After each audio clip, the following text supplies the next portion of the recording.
MSC Cruises goes to a new home port here in the U.S. and assaults on cruise ships are up. In Hollywood, Cruise News Today starts now. From the Cruise Radio studio in Jacksonville, Florida, this is Cruise News Today with Doug Parker. And according to the Transportation Department, incidents of assaults on cruise ships sailing to and from the U.S. were on the rise last year.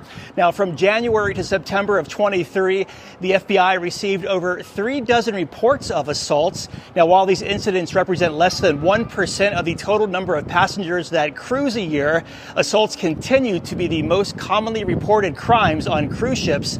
Other crimes reported were theft over $10,000 and trying to set a vessel on fire. Wow. The numbers were part of a quarterly report published by the DOT for the first 3 quarters of 2023. The Cruise Vessel Security and Safety Act of 2010 requires cruise lines to report missing persons and criminal allegations to the FBI.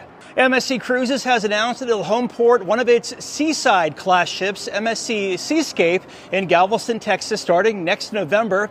Now, with a capacity of nearly 5,900 passengers, it'll sail 7-night round-trip sailings going to Costa Maya and Cozumel in Mexico, as well as Honduras. This move marks the 4th U.S. port where MSC Cruises will have a presence, following Port Miami, Central Florida at Port Canaveral, and in New York City.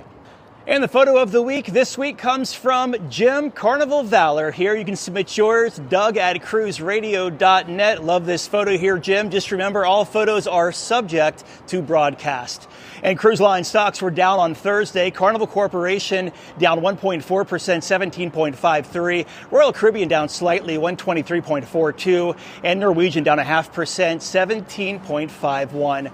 If you have a lead on a story, drop us a line, tips at cruiseradio.net. Have yourself a great weekend here in Hollywood, California. I'm Doug Parker with Cruise News Today. Where the heck are we? The Hollywood sign right behind me. Getting a sneak peek at Spellbound, the show that'll be on Princess Cruises' Sun Princess when it debuts next month. I'm Doug Parker with Cruise News Today. Have yourself a great weekend.